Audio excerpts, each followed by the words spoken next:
né? A gente consegue estar movimentando essas organizações, principalmente que estão no diagnóstico e não conseguem sair dali. Tem organizações hoje que estão há 10 anos no nível 1, elas não conseguem entender o porquê que elas não estão no nível 2.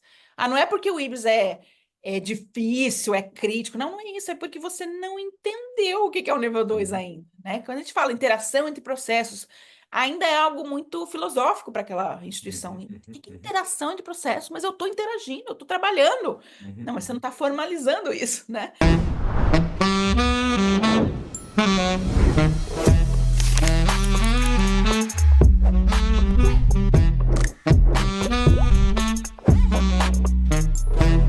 Fala, doutores, sejam muito bem-vindos ao maior podcast de carreira médica do Brasil. Eu sou Ricardo Valente e toda terça-feira, vocês já sabem, a gente conhece uma nova jornada de um profissional incrível que está transformando a saúde com propósito, coragem e muito trabalho. Antes de começar, já deixa seu like, se inscreve no canal, segue a gente nas outras mídias, Spotify, YouTube, Instagram e afins. Compartilha esse episódio com aquele amigo ou amiga que precisa ouvir sobre qualidade, gestão e transformação da saúde. Nossa convidada de hoje é uma das maiores referências em acreditação em saúde na América Latina, internacional de verdade, farmacêutica de formação, mestre em genética, professora da USP, membro do Conselho da ISQA, fundadora do Grupo IBS, com atuação nacional e internacional na implementação de metodologias de qualidade, como ONA e muitas outras. Ela já impactou mais de 55 mil alunos, 900 instituições e formou mais de 300 consultores. Falando hoje diretamente da Austrália, com muito orgulho que eu recebo, Alexia Regina Mandorese Costa. Fala, Alexia, tudo bem? Alô, Ricardo, estamos aí. Bom, estamos aí para contar um pouquinho dessa trajetória, né? Falar especificamente aí para o seu público médico que existe sim, né, uma carreira focada em gestão, focada em acreditação. É interessante que eu comecei essa parte de qualidade em 2006, trabalhando, né, tentando estruturar a Vai acreditação fazer numa. 20 anos de aniversário, hein? E na época eu estava do lado de lá, né? Eu estava tentando implementar a acreditação numa clínica oncológica onde eu trabalhava. Alguns de vocês devem conhecer o Instituto de Oncologia do Vale, lá em São José dos Campos. Uhum. E, enfim, né? Tava naquela luta de tentar entender. Não tinha nada, né? Não tinha indicador, não tinha análise crítica. Enfim, começando a compreender. E naquela época, 2006, 2007, a gente tinha o quê? No máximo, acho que 200 instituições acreditadas no país inteiro, né? Era terra de ninguém. Então, pouquíssimos médicos, né, se envolviam. Era uma Uhum. coisa bem multiprofissional. E o que eu percebo, né, nessas 2 décadas aí de atividade é que esse cenário efetivamente mudou, né? A gente tem cada vez mais e mais médicos das mais diferentes especialidades vindo para a área de gestão, assumindo cargos, né, tanto de gestão da qualidade, diretoria técnica focada em qualidade, gerências médicas focadas em desfecho, valor em saúde, avaliadores médicos. Então esse cenário definitivamente mudou, né? Então eu acho que eu tenho bastante histórias aí para contribuir com vocês e de repente agregar um pouquinho de valor para esses doutores aí que têm um vislumbre, né, de repente atuar nessa área mais administrativa ou de qualidade e acreditação. Pensando especificamente na questão da qualidade, tomara que cada vez mais tenham pessoas aí interessadas em melhorar a qualidade para os nossos pacientes, né? Certamente, certamente. Acho que é algo que vai acontecer, já está acontecendo. Ah, não, e vocês aí com o Ibis, você e Vivian são aí diretamente responsáveis aí por esse movimento e vocês precisam aí ser imensamente parabenizadas por estarem apanhando há tanto tempo. Estamos apanhando sempre, mas a gente já acostumou, né? Uma terra. É um mercado difícil, né? O mercado de saúde brasileiro não é um mercado fácil, é um mercado que ainda vive muito do jeitinho, né? As coisas vão dar certo lá Uhum. no final e esse final nunca chega. é uma luta não do ganha-ganha, mas quem pode mais, quem ganha mais, Uhum. esse conflito cada vez maior entre operadoras, verticalização versus o pequeno, né, gestor ali de uma pequena clínica que muitas vezes não consegue fazer esse jogo da maneira que os grandes estão fazendo, faz com que esse ambiente, esse negócio não seja tão simples assim. Né? Então a gente costuma falar que a gente lá atrás, né, vivia de consultoria e tal. A gente costumava ter uma vida um pouco mais tranquila e menos ameaçadora do que hoje, desse lado de cá, né? Tentando fazer as coisas certas, as coisas direito. Não é fácil, não é simples. Tem muita instituição que ainda acha que a acreditação é comprável, né? Que é um selo que você compra e até que a gente, né, prove que não é bem assim, é uma longa jornada. Mas eu acho que 2 décadas depois a gente tem mais ganhos do que perdas e estamos aí firmes e fortes para lutar mais um desafio, né? Que agora é esse desafio econômico que o país está vivendo, que a gente tem aí previsões bastante tenebrosas, né, para os próximos 2 anos, 26 e 27, prometem ser anos aí terríveis para todo o ambiente de saúde e não saúde. Então a gente tem que estar preparado aí para efetivamente quem tem qualidade, quem sabe fazer gestão, sobressair, né, e sobreviver nesse ambiente aí de risco de sustentabilidade. Tá. E para a gente chegar na qualidade, da onde que você sai? Você nasce aonde e como é que é a tua origem de tudo? Bom, eu sou uberabense, sou lá do Triângulo Mineiro, apesar de hoje, né, eu sou do mundo, digamos assim. Morei muito tempo em São Paulo, fiz faculdade em Santos, na Católica de Santos, farmácia, né? Depois fui para o lado da oncologia, fiquei muitos anos, acho que 8 anos na oncologia. Fui uma das criadoras, fundadoras da Sobrafo, que é a Sociedade Brasileira de Farmacêuticos em Oncologia, que hoje aí completa quase 30 anos, sei lá quantos. Ahn, e nessa época eu comecei a trabalhar com pesquisa clínica em oncologia, trabalhei no projeto Genoma de cabeça e pescoço, câncer de cabeça e pescoço, que era um projeto mundial, aí, multicêntrico. E comecei a me interessar por toda essa área mais rígida, né, da saúde, que na época era apenas pesquisa clínica, mas que depois começou a se tornar a tal da qualidade, né? Para a gente fazer Uhum. pesquisa, a gente tem que ter um rigor metodológico muito grande. Comecei a me interessar bastante por essa área, fui fazer mestrado em genética, também por causa do projeto Genoma, e depois fui para a área de MBA de engenharia da qualidade, porque a qualidade efetivamente começou a ser o meu rumo, né?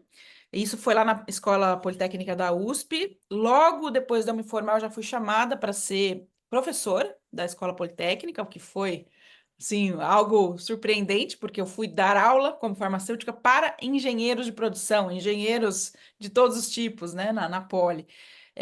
A minha temática era gerenciamento de riscos aplicado à gestão da qualidade.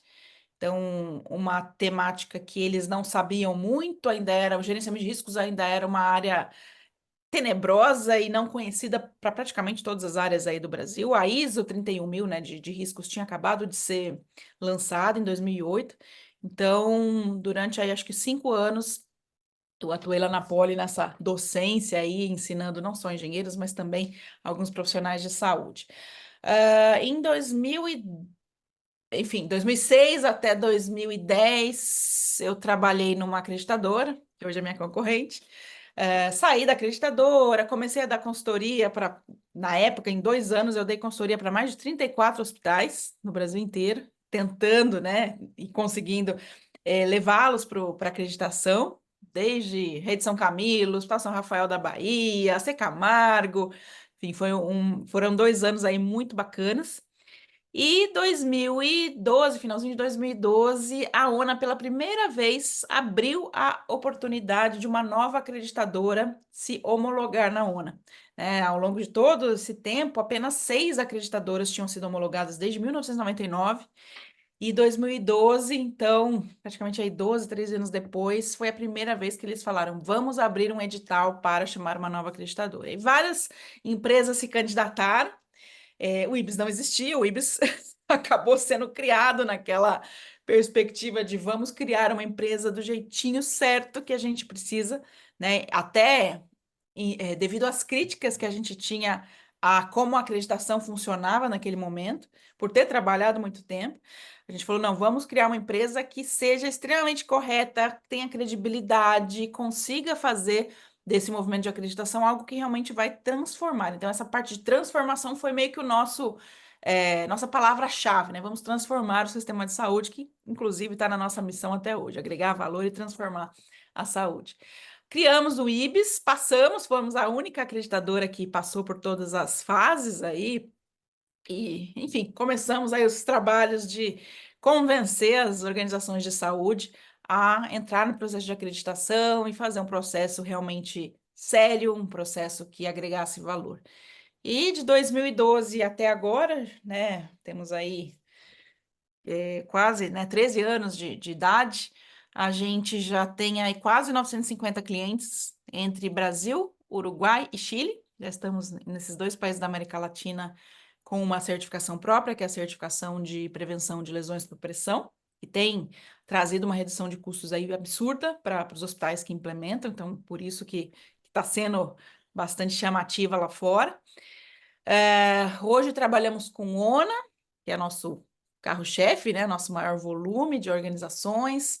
Temos a acreditação europeia, que é a AXA International, que a gente tem mais ou menos 60 clientes acreditados e vários em processo.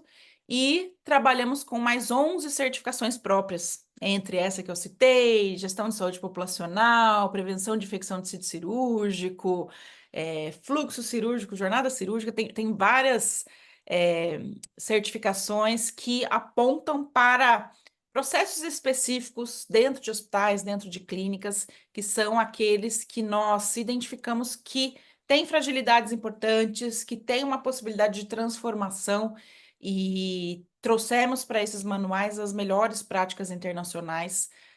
Então, acabaram sendo manuais extremamente científicos, eles servem como guia, a gente até deixa eles totalmente disponíveis para download no nosso website, porque a gente entende que mesmo aquelas organizações que não querem fazer a certificação, elas podem usar aquele material como um guia, né, de boas práticas para serem implementadas aí, enfim, né, garantindo mais segurança do paciente. Então, essa é a jornada, né? Começou lá como farmacêutica na oncologia e hoje é generalista e focada em qualidade. Por que a farmácia? Por que a farmácia? O que tem alguém que fez farmácia? Como é que ele aparece isso? Essa Como é que a decisão farmácia... de essa decisão de É, faculdade sempre é uma decisão super difícil que a gente é muito jovem. eu sempre fui muito focada em biológicas, né? Eu não queria medicina de jeito nenhum, não, nunca foi algo Aham. que eu quis. Essa coisa humana demais não sou eu, é muito Ricardo, mas nada Alex. Eu sou mais analítica, mais executiva, mais então eu quis ter farmácia porque lá naquela época de estudante eu queria ter uma farmácia, não uma farmácia drogaria, mas eu queria ter uma farmácia de manipulação, aquela coisa bem botica mesmo, aquela coisa artesanal, era uma grande ideia. Trabalhei um tempo com isso, né, logo durante a graduação, como trainee, depois de formada, e aí eu falei, isso não é a minha cara. Acho que eu errei. Vamos tentar alguma outra coisa. E aí surgiu essa vaga na oncologia. Na época, foi o primeiro ano que a oncologia, que a Anvisa, né, obrigou. Na verdade, a Anvisa tinha acabado de ser criada. Então, ela, nesse primeiro ano aí, acho que segundo ano de vigência, ela criou a obrigatoriedade do farmacêutico ser o profissional que manipulava os Uhum, quimioterápicos. Até uhum. então, eram os enfermeiros, né? E eu lembro exatamente dessa situação, eu chegando lá na primeira vez naquela clínica e vendo que os medicamentos eram manipulados totalmente sem a ciência por trás, né? Então, por exemplo, desde você não contabilizar o volume inteiro, né? Então, você injetou lá 20 ml Uhum. de líquido num frasco e o volume total fica 21 ml e não 20, porque tem 1 grama de pó. E não levarem esse volume de 21 em consideração, aspirarem volume errado. Então, tiveram várias e várias. Vários critérios que eu fui implementando, né, e tentando mostrar porque eu vim, porque eu apareci ali naquele cenário, mas foi ali o início efetivo do farmacêutico na oncologia, né? E aí, depois de mais ou menos uns 2 ou 1 ano, eu, com vários outros farmacêuticos, a gente criou a Sobrafo, como eu citei, em São Paulo. Hoje a Sobrafo é super importante, super relevante aí no cenário da oncologia farmacêutica. Enfim, né, foi meio que no cenário de quero ter meu próprio negócio. Acho que naquela época eu já queria ser empreendedora e não sabia, né? Já tinha essa sementinha aí de quero ter meu próprio negócio, fazer as coisas diferente e não depender de empregador nenhum. Acho que já era o bingo. E quando que você e Vivian se esbarram? Bom, quando eu trabalhei nessa outra acreditadora, no primeiro momento, eu cheguei a fazer algumas visitas com a Vivian, né? Eu era avaliadora líder, já há bastante tempo, então eu implementava, né, não só a ONA, mas eu acabei sendo uma das profissionais que trouxe a acreditação canadense para o Brasil na época. Tinha topado com a Vivian em algumas visitas de avaliação, e quando a Vivian ficou grávida de gêmeos, olha só que interessante, foi bem na época que a ONA abriu essa homologação. Eu fui até a casa dela meio que sem nenhum propósito, fui lá levar um presentinho, porque ela já estava, né, ela estava de repouso já há uns 3 meses, ela não podia sair do leito, da cama. Fui lá visitá-la e foi ela que me contou: "Ai, você sabia que a ONA vai abrir a homologação para uma acreditadora?" E eu estava totalmente fora, né, de detalhes de ONA. Eu falei: "Não, não sabia." Ela: "Ai, por que que você não abre uma acreditadora?" Eu falei: "Ah, por que não? Mas só se você for comigo." Aí ela: "Não, nem pensar, né? Vou ter meus filhos, estou aqui com os 2 bebês logo, logo, né? Aqui em casa, tal, tal, tal, vai ser aquela loucura." Eu falei: "Não, então se você não for, eu não vou." Pra quê, né? Aí eu cutuquei o urso, falei, vamos lá. E aí, na época, né, era eu, ela e a Vanice, mais uma terceira sócia, abrimos o IBS e começamos a voar. A gente já tinha, na verdade, principalmente eu e a Vanice, a gente tinha um nome muito forte e conhecido no mercado, né? Porque a gente já estava no mercado de acreditação há muito tempo, eu já estava dando as consultorias aí no Brasil inteiro. Então, quando a gente liberou a informação, né? O IBS foi criado, o IBS foi homologado, foi efetivamente um auê no mercado de saúde, né? Todo mundo falando, meu Deus, como assim? Né? Como elas tiveram essa ousadia de entrar no mercado que era extremamente masculino, Uhum. fechado, né? De empresas antigas, empresas que estavam ali numa zona de conforto muito tranquila. E a gente chegando, usando, já naquela época, 2012, 13, usando o Facebook, né, que estava ali no auge, mídia social, e dali a pouco lives e podcasts, e usamos muito essa coisa do marketing digital para, enfim, estar presente aí no Brasil inteiro. Em 2015, eu venho para a Austrália, né, por conta do meu, na época, marido, mas ex-marido agora, que teve que vir aqui trabalhar. Ele trabalhava com pesquisa clínica também em oncologia. E viemos para cá no sentido de ficar apenas 2 anos. O 2 anos virou 3, virou 4. 3 anos e meio depois nos separamos. Aí todo mundo achou que eu fosse voltar para o Brasil e não voltei. Falei, não, o que eu tenho aqui, né, na questão da criação dos meninos, né, 2 meninos, segurança, educação gratuita, saúde gratuita, enfim, né, um ambiente aí muito propício para a criação de filhos com muita segurança e bons valores. E tínhamos, né, na época, sido assaltados com arma na cabeça no Brasil antes de vir para cá, então a gente já estava meio com bastante temor de voltar para o Brasil com as crianças. Então, acabei ficando. Mesmo não casada, fiquei aqui, comi um pouquinho, o pão que o diabo amassou nos primeiros 2 anos aí pós-separação. É óbvio, estava aqui sozinha, não tinha, né, nenhum parente, nada aqui. Mas as coisas foram se ajeitando, comecei a dar algumas consultorias por aqui também, me envolver com o sistema de saúde daqui. Depois trabalhei aqui com uma clínica não, uma instituição que tem várias clínicas na Austrália sobre tratamento de álcool e drogas. Então, entrei num mundo totalmente diferente que eu não imaginava. Depois, atuei um tempo na Secretaria da Educação da Austrália, trabalhando com gestão da qualidade, mas uma gestão da qualidade bem ambiental e saúde nas Uhum. escolas, mais de 2.000 escolas que a gente gerenciava. E estou aqui nessa Não, pera loucura aí, de pera, não, Austrália-Brasil. você para de contar a história bonita, pera aí. Ah, Como é que foi o caos de você ir para a Austrália? Vocês tinham 4 anos de empresa, ou 3? Porra, apenas tá, 2 anos. eu tava sendo mais carinhoso. 2 anos de empresa, as coisas estavam andando bem, aparentemente, vocês estavam em crescimento, estavam estruturando. Aí você deve ter tido esse evento que você falou aí. Foi em São Paulo Aí o assalto? tive o assalto em 2014, arma na cabeça, as duas crianças gritando, né? Eu falei, meu Deus, né? Vão atirar nas minhas Uhum, crianças. uhum, Foi inclusive na famosa Giovanni Gronchi, lá em São Paulo, né? Que é famosa pelos uhum, arrastões. Eu morava bem ali pertinho. E aí, quando surgiu esse convite para o meu ex-marido vir para a Austrália, acho que tinha, sei lá, uns 3 meses que a gente tinha sido assaltado. Então a gente tava naquela ânsia, tipo, o que que a gente vai fazer? Como é que vamos para o interior? Vamos morar em Jundiaí? Vamos morar, né? uhum, Sair de São Paulo?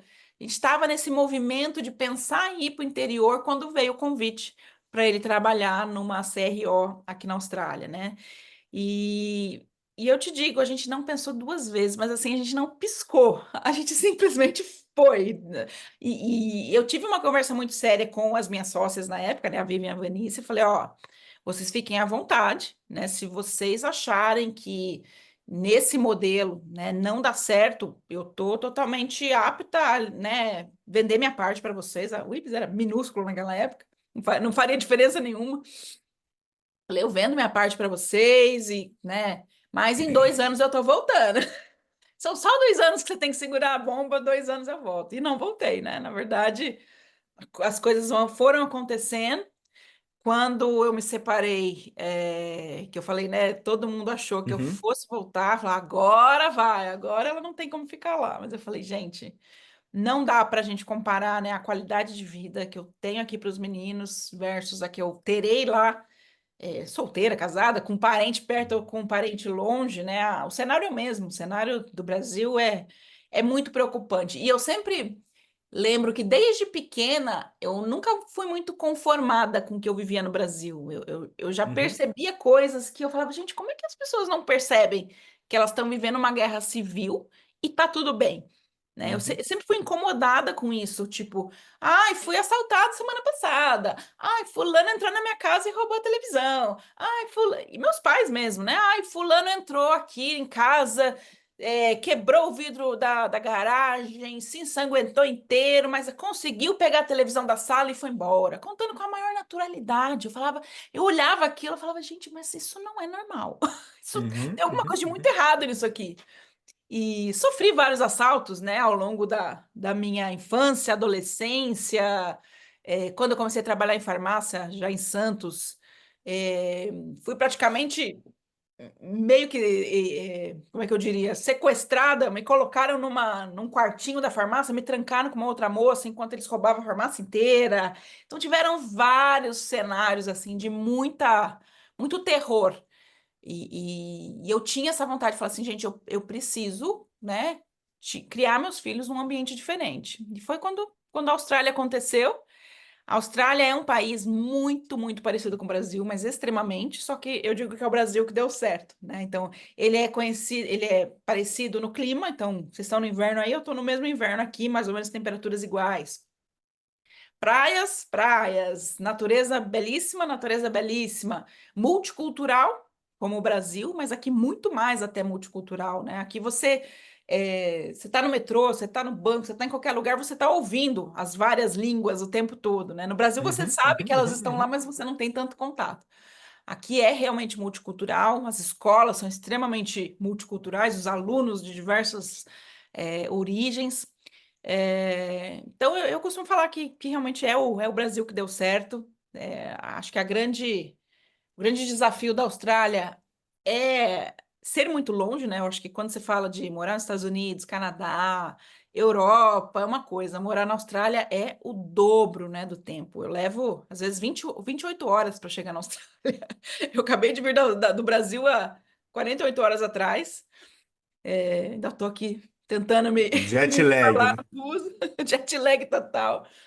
Mas eu acho que vale a pena. Acho que por ser tão longe e desvinculado do resto do mundo, eu acho que isso é o que faz a diferença. Eu acho que é difícil as coisas ruins chegarem aqui com facilidade, né? Chega droga, A chega. distância é o ponto mais negativo que você considera? Eu acho que é o ponto mais negativo. Existe sim um certo preconceito contra os latinos, eu diria, mas isso é em qualquer outro Tá. país. Se você for para a Europa é a mesma coisa, se você for para os Estados Unidos é pior ainda. Então, eu, por exemplo, nessas duas experiências que eu tive com gestão da qualidade, né, nessas duas organizações, eu demorei ali uns 2, 3 meses para conseguir provar o meu valor, né? Então, assim, Uhum. você chega, as pessoas te olham com desconfiança, quem que é essa pessoa brasileira, com esse sotaque forte, né? Eu não perdi o sotaque nunca. Uhum, uhum. Então, você percebe que você tem que provar a que você veio, e depois você conquista tudo. Mas fui acostumada a fazer isso mais ou menos, né, em todos os passos que eu dei na minha carreira. Como eu falei, né, entrei na oncologia, eram só enfermeiros manipulando. Entrei na qualidade, né, com esses outros players extremamente fechados, masculinizados, e entram aí as três mocinhas, né, na época, as mocinhas, para fazer gestão da qualidade e acreditação. Então, para mim é só mais um desafio e a cada um que aparece a gente vai tirando da frente. Teus filhos sofrem algum preconceito ou sofreram nesses anos aí? Meus filhos acho que nunca sofreram nenhum caso. Eles, na verdade, como eles chegaram aqui com acho que 7, 9 anos, se eu não me engano, acho que foi isso. Eles aprenderam inglês muito rápido, assim, em Uhum. 6 meses, sem ter nenhum conhecimento prévio. Tinha na escola aquele inglesinho, tipo, nome das cores, nome dos animais, né? Mas o inglês da fala, eles não tinham nenhum conhecimento. Chegaram aqui cruz, em 6 meses exatos, eles estavam ganhando medalhinha de fluência em inglês. Então, assim, e o inglês sem nenhum sotaque. Você não fala que eles são brasileiros, eles falam o inglês impecável da Austrália, né? Quando eu falo às vezes com professores na escola, eles são brasileiros. Eles falam, como assim brasileiros? Eles não têm sotaque Uhum. algum. Então, acho que por esse fato, né, de falar uma língua muito fluida, de terem se inteirado desde pequenos nesse contexto, eles acabam não sofrendo nenhum preconceito. Agora, eu com o meu inglês carregado, sempre tenho aquela desconfiança, tipo, da onde você é mesmo? Da onde? Tá, Faz e parte. antes da gente voltar para a qualidade. Sistema de saúde, modelo. O que você acha que é o grande diferencial ou não tem nada a ver? Tem aqui, a Austrália é tida como um dos melhores modelos, né, de gestão em saúde do mundo, isso não pela minha fala nem nada, mas pelos dados da própria OECD, né, que compara aí os desfechos, né, os resultados assistenciais e perspectiva, né, de idade, de Uhum. óbito, enfim. Então, a Austrália sempre está ali nos top 5, todo ano. Que eu acho que é a grande diferença aqui? O modelo do GP, né? Que é o médico de Uhum. família. Então, se eu quiser, por exemplo, ir no oftalmologista, eu não consigo. Sem o meu GP passar em consulta comigo e validar que aquela minha suspeita é caso de um oftalmologista. Então, Inclusive assim, oftalmo, Alexia? inclusive oftalmo. O que a gente tem aqui é optometrista. O dia a É porque dia. na Inglaterra pode ir direto no oftalmo, né? Não, aqui não, aqui tudo, nem ginecologista, pediatra, nada eu posso ir direto. Eu tenho que passar pelo GP, o GP Uhum. valida, se ele conseguir solucionar aquele problema, ok. Se é apenas uma questão né, de graus, de óculos, aí eu vou Uhum. no optometrista direto, mas se é alguma patologia, alguma doença ocular, eu passo no GP, o GP valida, me dá o encaminhamento para o ir para o oftalmo. Então, você não tem Uhum. acesso muito facilitado a nenhum especialista. E isso faz com que a saúde primária fique um pouco mais barata para o próprio governo. O governo está Uhum, sustentando o uhum. Medicare, né? Mas quando a gente fala sustentando, ele sustenta esse atendimento primário e todo o cuidado hospitalar, intervencionista, etc., você banca uma parte, o governo banca outra. Então não é tão facilitado assim, não. O SUS, ele só existe no Brasil, né? Essa coisa 100% bancada não existe. Então, eu cheguei a fazer 2 intervenções cirúrgicas aqui, né, mioma e tal, eu tive que pagar o anestesista, eu tive que pagar sala, então o governo paga o procedimento, paga os materiais, paga etc., mas eu pago uma parte desse contexto, né? Então é uma saúde levemente subsidiada, mas não totalmente. Agora, o sistema primário ele é totalmente bancado pelo governo. E por ser totalmente, ele centraliza no GP. O GP é mais barato para ele. Então, mas ao mesmo tempo, não é só por ser mais barato, fica uma coisa um pouco mais racional, porque esse cara que é o seu GP, ele te conhece ao longo dos vários anos. Então, ele tem a sua história, ele sabe todos os medicamentos que você está tomando, ele sabe, ele tem hoje no sistema que é totalmente integrado, acesso a todas as cirurgias que eu já fiz, a todas as intervenções. Então, no sistema informatizado do cuidado primário, o cara tem acesso a tudo que aconteceu comigo no hospital. Então, é muito interessante nesse contexto de que a comunicação é mais fluida, os resultados são mais gerenciados por todos esses membros, né, de cuidado primário, secundário e terciário. Então, eu acho que isso faz muita diferença.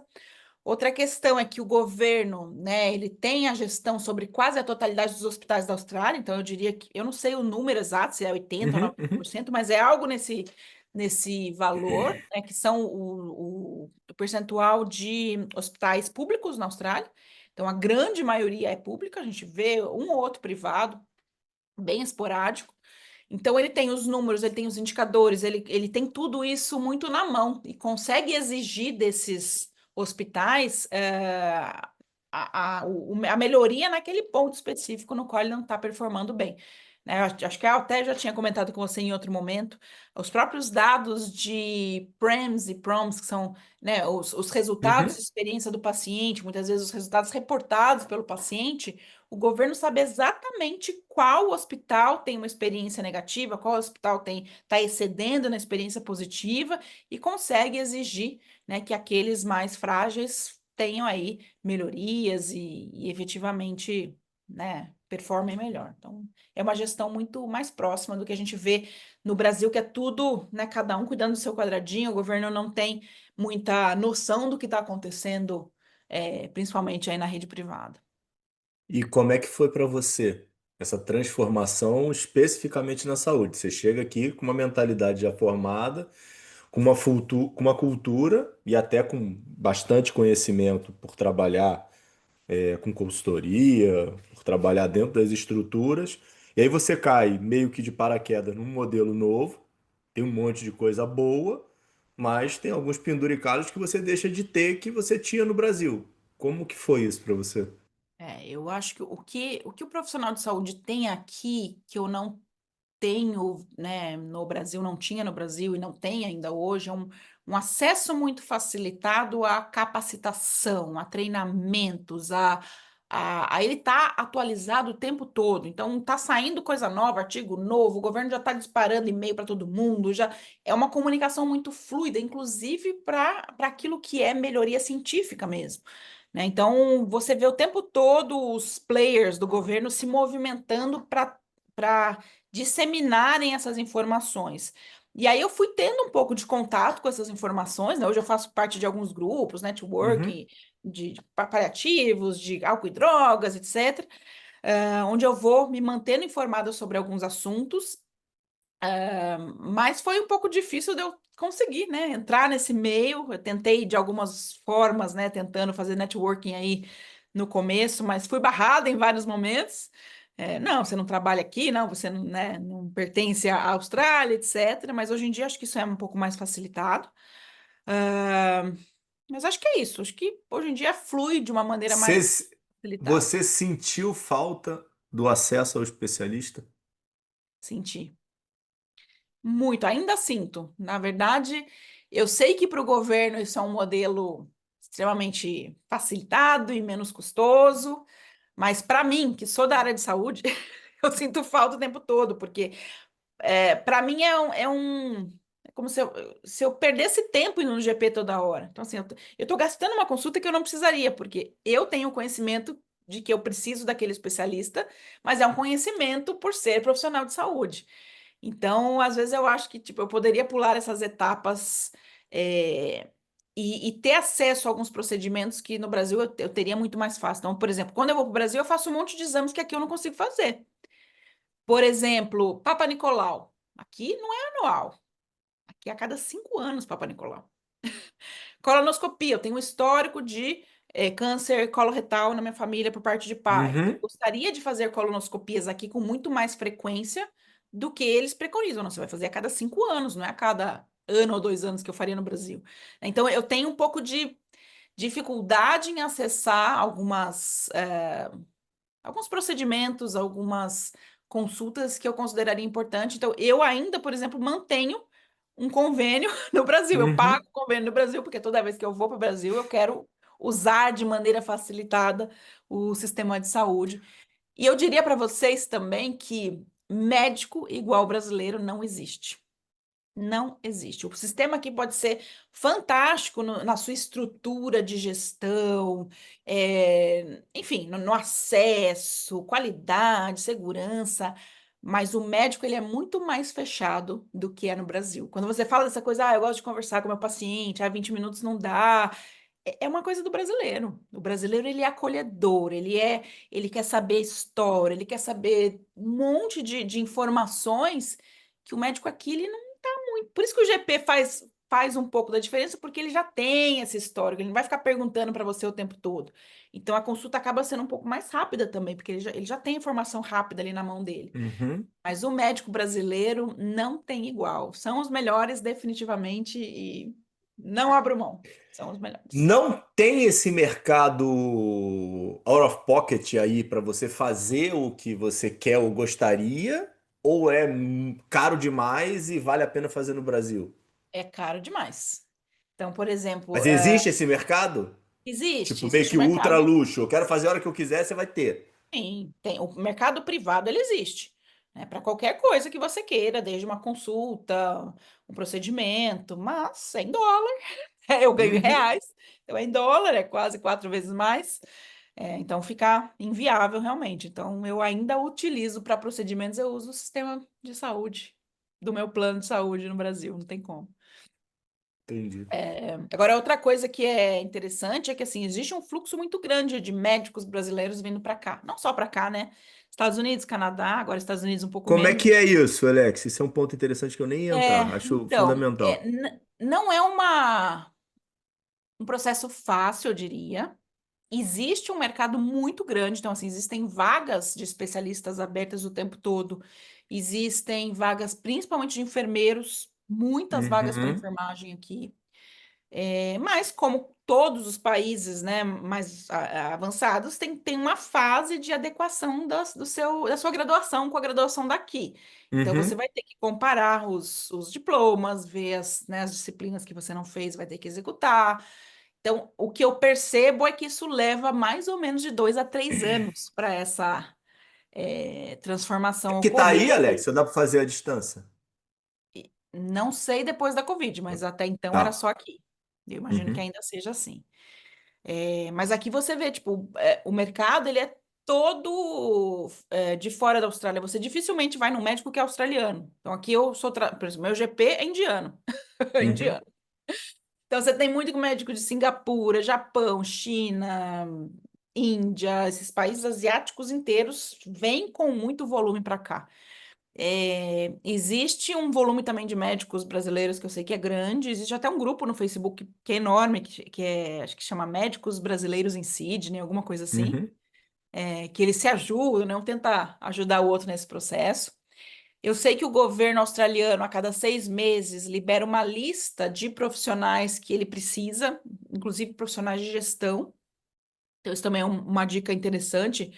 É interessante ver com o consulado brasileiro, não sei se é embaixada ou consulado, mas essa lista o governo libera todo ano e é uma lista de vistos facilitados. Então, o profissional que tem essa expertise, ele vem praticamente quase que sponsorado, digamos assim, né? Vem com uma Uhum. quantidade muito grande. Então, existem essas fugas, né, que são opções para quem tem algumas expertise. Por exemplo, esse meu ex-marido, ele veio totalmente sponsorado, ele veio patrocinado por uma indústria farmacêutica e em praticamente 2 anos a gente já era cidadão, já estava tudo certinho, né? Então foi muito fácil. Porque a gente pensa Estados Unidos, né, que leva anos para você conseguir o green card.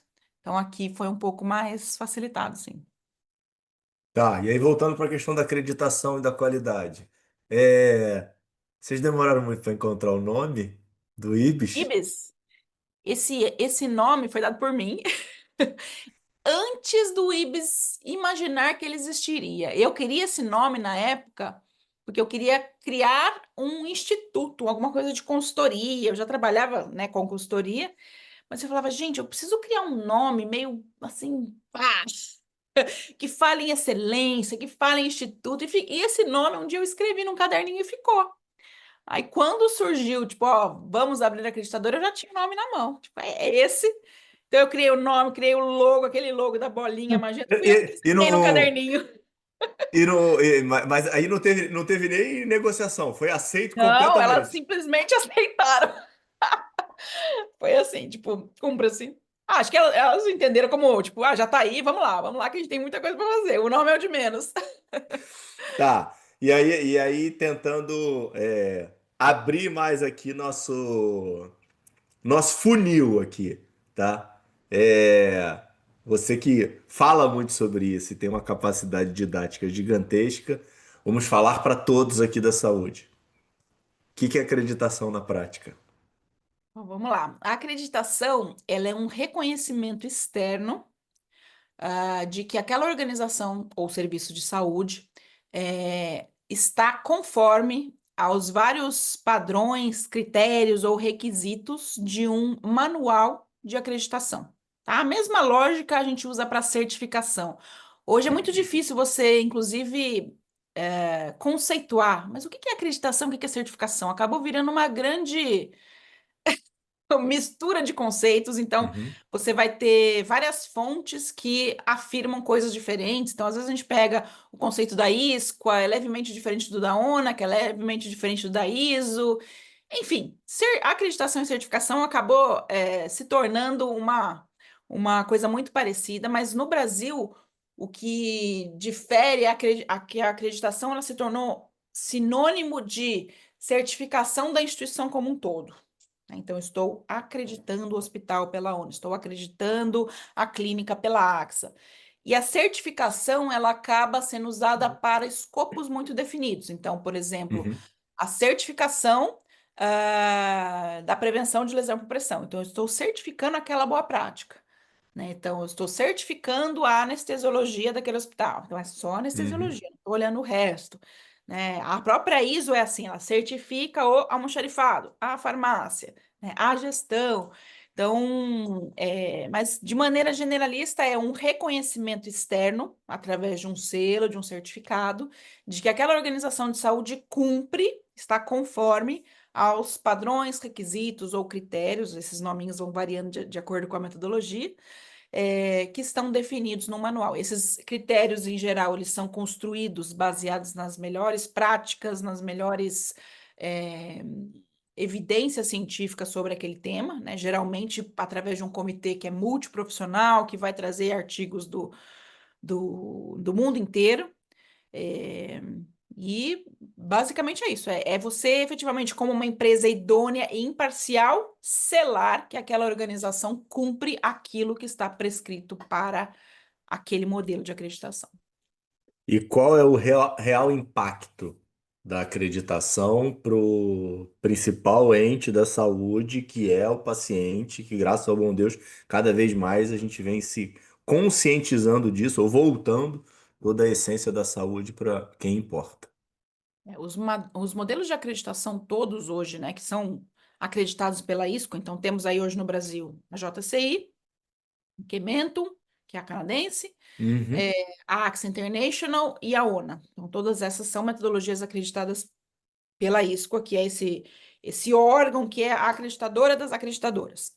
Uhum. Fica, em Dublin, né, a sede. Então, o que acontece é que essas organizações, elas acabam sendo preconizadas, né? A metodologia é preconizada com critérios de segurança do paciente. Todas elas, sem exceção, elas nascem dos requisitos, né, que vão falar de comunicação efetiva, registro seguro em prontuário, identificação do paciente, uso seguro de medicação, cirurgia segura. Então, elas são levemente diferentes no tipo de metodologia, o tipo de avaliação que elas fazem. A JCI usa muito tracer, a AXA ela usa muito a foco no cuidado centrado no paciente, a ONA foca muito processos, né, os departamentos, as Uhum. caixinhas dentro da organização. A Kementon foca muito times, né, o modelo focado em times. Então, cada uma delas tem diferenças nesse modo de avaliação e o modo como você vai implementar, mas se a gente fosse ver as semelhanças, elas são muito mais semelhantes do que você pode imaginar, né? Elas efetivamente focam como coração central a segurança do paciente. Então, hoje a gente pode dizer com todas as letras, né, que essas acho que são hoje mais de 1.800 organizações acreditadas no país, né, no Brasil, entre essas metodologias todas. A gente tem nessas mil e tantas organizações uma assistência muito mais segura do que a gente tinha 20 anos atrás. Isso é fato. É claro que o Ministério da Saúde, né, lá em 2013, ele trouxe a RDC que fala, né, do núcleo de segurança do paciente, dos protocolos de segurança. Tudo isso é lindo, é mágico, mas eu digo isso com lugar de fala, né, de quem efetivamente está ali na Uhum. ponta.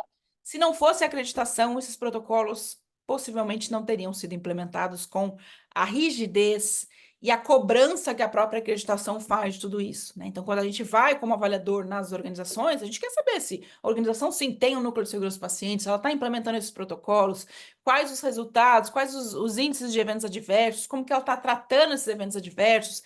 Então, essa lógica da segurança do paciente, ela a cada 8 meses ela é checada novamente. Então, não adianta você só criar um mundo lindo e largar, né? A cada 8 meses, esse grupo de avaliadores vai até a sua organização e checa novamente se aquilo está sustentável, se aquilo está funcionando. O E paciente é o beneficiado. quais foram os maiores desafios aí na tua visão para... Agora eu fiquei aqui na dúvida aqui, se o maior desafio foi trazer as acreditações internacionais para um modelo nacional ou foi transformar os modelos internacionais num modelo nacional? Como é que foi? Veio de fora primeiro e depois a gente construiu aqui? Ou foi meio que em conjunto, já tinha uma construção e as metodologias internacionais começaram a chegar, agregando um diferencial? Eu trabalhei com as três, né? Eu trabalhei com consultoria de Uhum, JCI, trabalhei implantando a canadense e implantei totalmente a espanhola, que é a AXA. Eu diria para você que a que teve mais mudanças do modelo original foi a canadense, né? Então, o que hoje é implementado no Canadá é bem diferente do que a gente tem aqui no Brasil. Então, ela sofreu algumas modificações aí substanciais. A JCI, praticamente a mesma JCI que tem aqui, que tem na Arábia Saudita, que tem no Japão, enfim, é a mesma. uhum, Lembrando que JCI é a internacional, que é diferente da Joint Commission que está dentro dos Estados Unidos, tá? A JCI ela é um braço tá. que fica no internacional. Então, mas todos os Não países cumprem sabia a disso. mesma. E a AXA, ela já tinha a implementação em Portugal, né? Então, quando a gente puxou a AXA para o Brasil, ela já estava totalmente aportuguesada. Então, foi muito fácil a gente implementar, porque ela não foca em departamentos, como eu falei, ela foca na jornada desse cuidado centrado. O quanto você está preocupado em conforto do seu paciente, nas necessidades, na cultura, o quanto você está focado em reconhecer e tratar a dor desse paciente. Então, ela é muito mais focada na assistência mesmo, como que esse paciente está se sentindo, a experiência dele Uhum. ali nessa jornada de cuidado. Então, não foi muito difícil de ser implementada. Hoje, a Axel ela tem uma filosofia de que você abriu a plataforma, né? A organização abriu o contrato, ela tem 12 meses no máximo para ser acreditada. não conseguiu se acreditar em 12 meses, foi-se. Então, assim, Uhum. é uma pressão? É, mas é uma pressão muito gostosa, porque faz todo sentido que em 12 meses aquela organização tenha a possibilidade de implementar tudo aquilo, porque não são processos. Eu não estou focando, o seu fluxo é A para B, é B para C, o quanto está contratualizado, que a farmácia vai entregar o medicamento de tal forma na UTI. Não é isso que importa para a AXA. O que importa para a AXA é desfecho, é o cuidado, é assistência. Então, eu diria que não houve dificuldades e não temos dificuldades nesse sentido. É, eu acho que a grande mudança de perspectiva veio realmente com a canadense lá em 2008, quando a gente começou a implementar, porque essa história de formação de times não era uma coisa que a gente tinha no Brasil, né? Você vai fazer time de gerenciamento de leite, você vai fazer o time do cirúrgico, você vai fazer o time do Uhum. cuidado crítico. Então, isso movimentou um pouco assim as instituições, mas acho que hoje já está bem consolidado também. Não, e um ponto, ó, e aqui é um elogio que eu faço para vocês, em nome aqui da Vivian, porque em duas oportunidades eu sou um crítico muito grande dos coleginhos, das escolas e dos modelos, no sentido de acreditação é um grupo que defende sua bandeira. Experiência do paciente é um grupo que defende sua bandeira. Aí criaram saúde baseada em valor, é um grupo que defende essa bandeira. E Eu ninguém defendo pode. todas. Pô, lógico, não. E Vivian me apoiou já em dois. Eu vejo que eu levantei essa crítica em duas mesas que eu tava, que tinha gente de todos os times, muita gente da acreditação. E é isso, né? Poxa, tudo é em prol da melhoria para o paciente. E a gente fica muitas vezes. Eu estava participando semana passada num curso de valor para uns gestores e era um workshop com design think, né? E tinha muito a frase que é maravilhosa, né? Que é você se apaixonar pelo problema e não pela solução, né? Quando você consegue se apaixonar pelo problema, se a tua solução é melhor do que a minha, eu vou lutar por ela, né? A gente quer a resolução do problema e não que o teu sucesso seja único, né? Muitas vezes eu encontro a minha solução e aí a tua fica um pouco secundária. E aí você tem que trabalhar para encontrar o melhor pro paciente, né? Mas quando a gente conseguir chegar a esse consenso, né? Eu acho que a gente consegue ter um setor melhor, né? Isso é uma Eu coisa que eu acho. sempre vi vocês lutarem, eu acho bacana de A fazer um gente elogio aqui para não tem vocês. bandeiras específicas. Então, assim, se você olhar nossa mídia social hoje, né, o arroba Grupo Y lá no Instagram, Uhum. hoje eu estou falando de inovação, ontem eu falei de experiência do paciente, anteontem eu falei de anestesiologia e oftalmologia. Por quê? Porque tudo faz parte do mesmo pacote. Eu só que o que que eu quero? Eu quero transformar o sistema de saúde brasileiro. Para que eu transforme e agregue valor para esse sistema de saúde, eu tenho que ter todas essas bandeiras levantadas. Não adianta eu falar, é só segurança, é só valor, ou é só experiência. Não, é tudo junto, né? Não, não, Então é eu isso. concordo totalmente com vocês. Que momento que vocês, a meu ver, vocês tiveram um amadurecimento como instituição, isso é óbvio, até porque vocês continuam, né? Então, não tem como não acontecer, mas vocês tiveram uma transformação e uma pivotagem no modelo das consultorias para transformar num modelo de educação muito forte. Quando é que vocês perceberam e fizeram essa transição? Teve um momento de cisão ou foi natural? Teve. A gente começou a perceber que muitos dos nossos clientes se perdiam no caminho, né? Então a gente Uhum, tem hoje, sei lá, algumas centenas de organizações, né, desde 2015, que fizeram diagnóstico com a gente e pararam. Aí eu não sei, não uhum, consigo sair dali, não sei o que fazer, não entendo, né, não entendo o que que é preciso. Quando vocês falam, analise criticamente o seu indicador, para mim aquilo não significa nada, eu não sei uhum, analisar criticamente. Então, a gente começou, num primeiro momento, a prover muitos cursos, né? Então, vamos fazer curso de indicadores, de mapeamento, disso, daquilo. E a gente se tornou praticamente hoje a organização que mais tem variabilidade de temas de cursos. Hoje, uhum, nosso uhum. portfólio está quase com 70 temas, né, de gestão e saúde de maneira geral. Então, assim, a gente fazia cursos, mas ao mesmo tempo, nem sempre o curso ele é o suficiente para determinadas organizações. Às vezes tem gente que assiste faz as anotações, mas não consegue transferir isso para a prática. Uhum, uhum. E aí, mais ou menos eu diria, uns 8 anos atrás, a gente falou assim, por que que a gente não implementa um modelo como se fosse um curso in company, onde esse professor, que a gente hoje chama de educador, apenas para diferenciar do palestrante, que é uma coisa mais rápida e pontual, onde esse educador ele vai educar em loco. Ele vai mostrar para a organização, você, né, não sabe fazer análise crítica tem os seguintes pontos, ó, você precisa, né, criticar o seu valor frente à sua meta, mas se você nem tem meta, não adianta você criticar, porque você nem definiu onde você quer Uhum. chegar, né? Então ele vai explicando para essa organização o que que é análise crítica, como fazer, por que que é importante, ele corrige, né? Então deixa eu fazer uma análise crítica que vai ser certo, vamos corrigir, não é bem assim, ó, faltou tal ponto.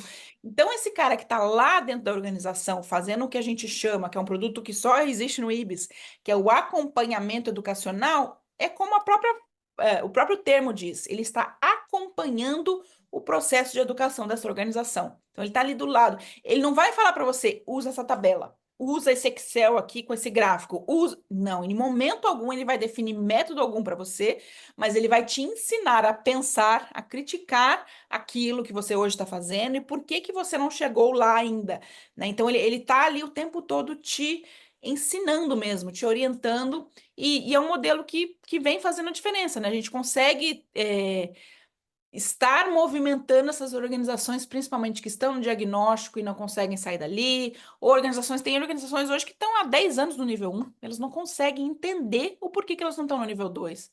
Não é porque o IBS é difícil, é crítico, não é isso, é porque você não entendeu o que que é o nível 2 Uhum. ainda, né? Quando a gente fala interação entre processos, ainda é algo muito filosófico para aquela instituição. Uhum, Que uhum, uhum, interação entre processos? Mas eu estou interagindo, eu estou trabalhando. uhum, Não, mas você não uhum. está formalizando isso, né? Então, esse trabalho, né, ponto a ponto, de ensinar que tem feito realmente a E diferença aí, aí. não, e aí, peraí, deixa eu te botar na saia justa agora.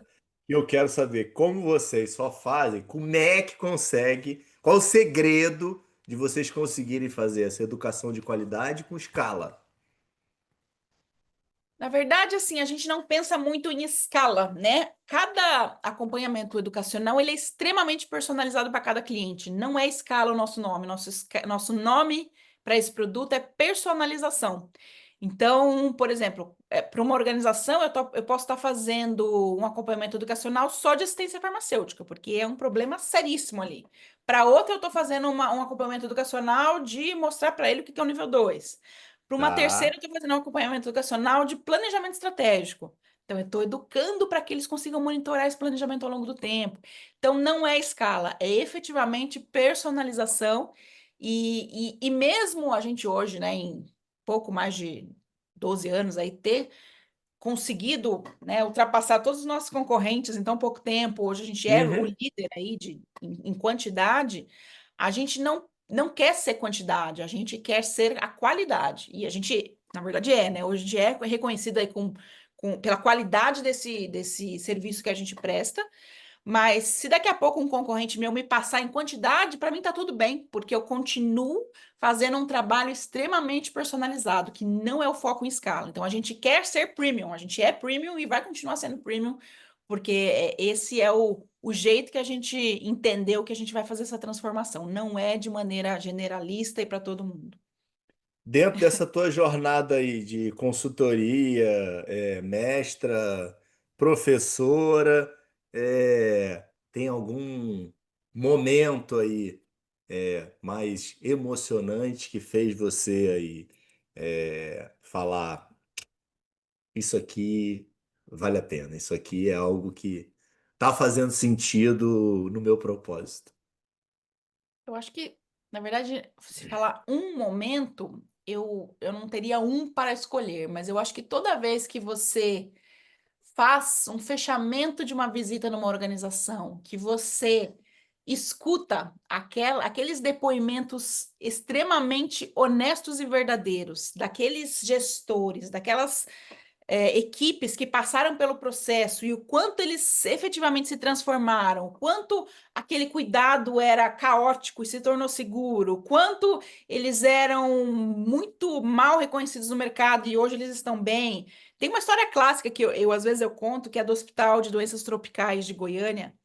Quando a gente foi lá pela primeira vez em 2011 ou não, 2012, foi um dos primeiros clientes do IPS.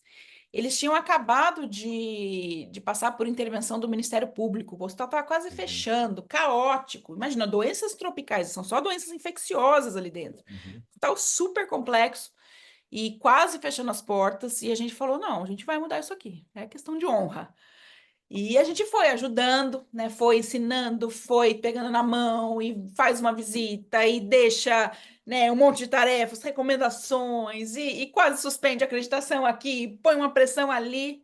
Hoje, se você for no HDT, é um hospital impecável, um hospital que você fala assim, vai lá fazer benchmarking porque eles fazem muito bem, principalmente controle de infecções, né? Que era o caos ali naquele momento. Então, quando a gente vê ao longo dos anos, porque não é uma coisa que você muda de um ano para outro, é Uhum. o que você constrói ao longo, às vezes, de 5, 10 anos.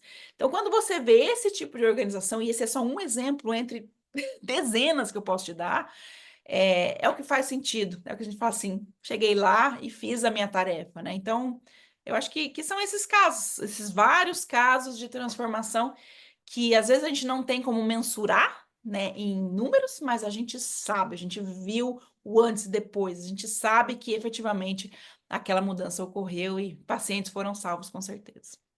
Tá, e aí a dúvida que obviamente todo mundo está perguntando aqui, como que é o segredo, se é que existe um segredo, para manter aí o teu equilíbrio de uma entrega profissional tão alta com a tua vida pessoal? Eu costumo falar que vida pessoal eu mal enxergo, né? Porque essa coisa muito glamurosa de que a gente tem que ter o equilíbrio. Ah, porque busque o equilíbrio. A gente não tem. Se você está focado no seu trabalho ali, daquele jeito que tem que ser, aqui vai desequilibrar um pouquinho. E, gente, tá tudo Uhum, bem. Tem hora que eu vou estar focada na minha família e aqui vai estar um pouco mais solto. Então, esses altos e baixos, eles vão acontecendo e essa é a vida do empreendedor. Você, como empreendedor, sabe disso, né? Quantas e quantas vezes a gente está trabalhando ali 17 horas num dia, 18 no uhum, outro, 16 no outro, e a família tá ali, tipo, me dá um pouquinho de atenção. Ô, mãe, uhum, olha aqui para mim o que eu fiz, olha que bonito. Vamos olhar, mas assim, vão ter dias e dias, dias que você tá mais para lá, mais para cá, mas esse equilíbrio tão glamuroso do jeito que pintam, ele não existe. Para quem quer ser empreendedor, são escolhas diárias. Hoje eu dou um pouquinho mais para esse lado, amanhã um pouquinho mais para esse, amanhã um pouquinho mais para mim, né? E a gente vai se esquecendo de vez em quando. Isso está tudo bem. O importante é ser feliz e fazer o que a gente gosta, né? espiritualidade tem presença na tua vida? Sim, bastante, bastante. Fui criada em família católica, né? Mas depois a minha própria família mudou pro kardecismo e então essa parte mais espiritual, kardecista, foi algo que eu passei a minha infância inteira e adolescência também com mais ênfase. Hoje em dia, Deus está aqui. Eu não costumo frequentar muito igreja, nem centros, nem nada, mas acredito muito em Deus, oro bastante e acredito muito na lei do retorno. Acho que essa lei ela é a máxima de tudo na nossa vida, né? Você está fazendo, você está dando, você está recebendo e isso aí não tem jeito, vai voltar de qualquer Tá. forma. Para a gente caminhar aqui para um fim, perguntas aqui. É, um erro que você cometeu, um dos maiores erros aí que você tenha cometido dentro dessa tua jornada, e qual o grande aprendizado que você tirou dele? Eu acho que tem aquela coisa do cavalo passa, se você monta, montou, senão ele passou, né? Eu acho que tem um grande arrependimento que eu tenho na minha carreira, que é quando, lá em 2000 mais ou menos ano 2000, 2001, 2002, não existia praticamente pesquisa clínica no país, né? E eu fui uma Uhum, das uhum, uhum. primeiras, uma das 20 únicas monitoras de pesquisa clínica do país. Eu passei lá na primeira prova da SBPPC, que é a Sociedade de Pesquisa Clínica, e no que eu passei, um monte de farmacêuticas vieram atrás de mim, de Roche, Abbott, tipo, vem trabalhar comigo, Uhum. vem trabalhar comigo.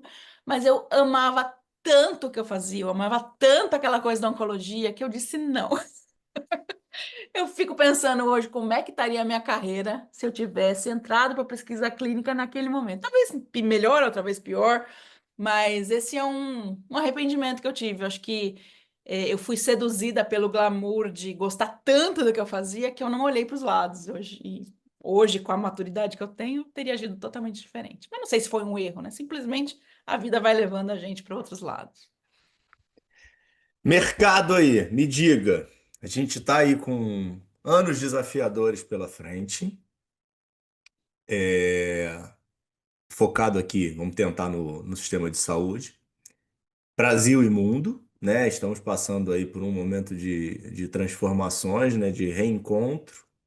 Como é que você enxerga aí o futuro do mercado de saúde num médio prazo aí de 5 anos? Eu acho que a gente está chegando naquele E, momento. e encaixa o IBIS nele, tá? É, sim. Eu acho que a gente está chegando naquele trágico e famoso momento que o Michael Porter previu há 20 e tantos anos atrás, quando ele escreveu aquele famoso livro Repensando a Saúde, Uhum, onde ele fez a crítica de que a conta não fecha, né? Enquanto todo mundo uhum, quiser ganhar demais, então as operadoras querem ganhar demais glosando você aqui, você quer diminuir glosa e uhum, dar um jeitinho ali, e essa conta não fecha. Então, ele previu isso 20 e tantos anos atrás, quase 30, e naquela época foi onde foi criado, né, o primeiro foco de valor em saúde, foi com ele também que foi concebido. A gente está efetivamente, na minha concepção, chegando naquele exato momento onde a gente não vai fechar mais essa conta. Essa conta não tem mais como fechar. Do jeito que está, com as glosas cada dia maiores dos planos de saúde, né? E você sabe que tem ali um monte de conflitos, nem sempre a glosa é verdadeira. Aí, por outro lado, o hospital se sente coagido e faz, né, algumas outras coisas não tão legais para combater aquilo. Então, assim, a gente está agora numa rodinha, né, que o ratinho fica girando e eu não tenho muita esperança de que se a gente não der um basta nesse modelo, a gente não vai conseguir sustentar e a gente vai começar a ter quebra-quebra, sim, de instituições de saúde aí, não muito, num futuro tão longo. Eu acho que agora, com essa questão de taxação, né, dos Estados Unidos, a gente também vai ser impactado, não tem como, porque se o agro vai uhum, ser impactado, se a mineração vai ser impactada, a automobilística está sendo impactado, não tem como isso não afetar a saúde.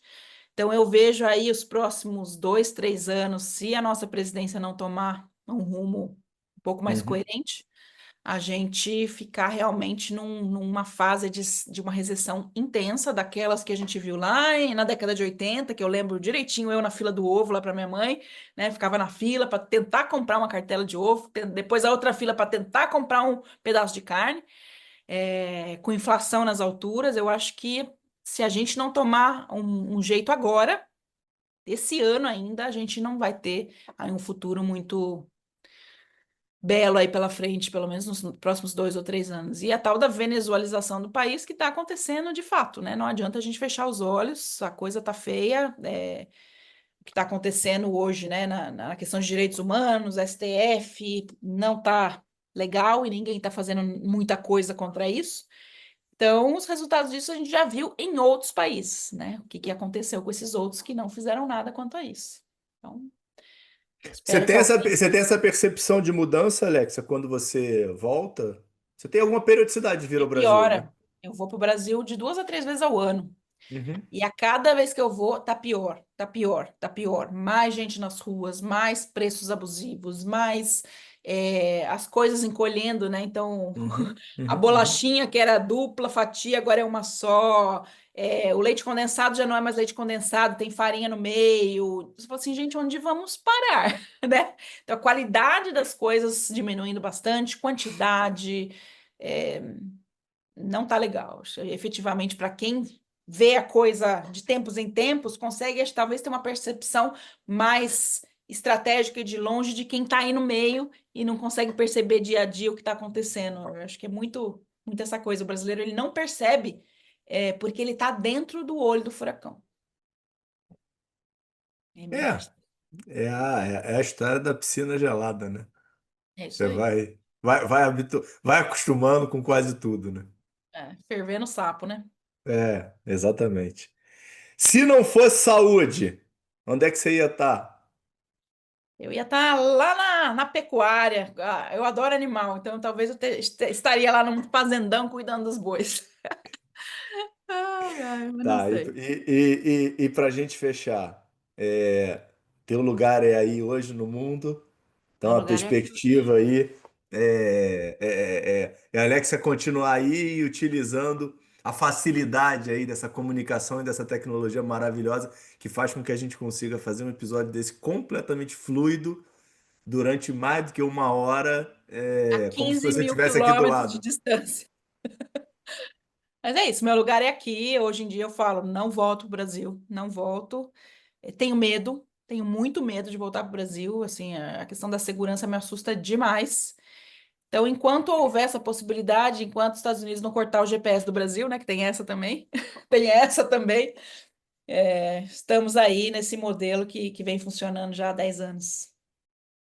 Tudo certo. Maravilha, meu amigo. Excelente. Tá Obrigado aí pelo bom. teu tempo. Obrigado pela oportunidade. Mídias, onde é que o pessoal te acha? Site e tudo aí. Fala pra gente. É o www.grupoibis.com.br e o nosso Instagram, que é o @grupoibis. Facinho de nos encontrar. Tá bom. Tá bom? Maravilha. Obrigado aí de verdade pela tua participação. E eu que E foi uma agradeço. honra ter você aí. Muito bom. Beijo, beijo Tchau, para tchau, todo mundo. gente. Fica com Tchau, Deus. Até tchau. terça-feira.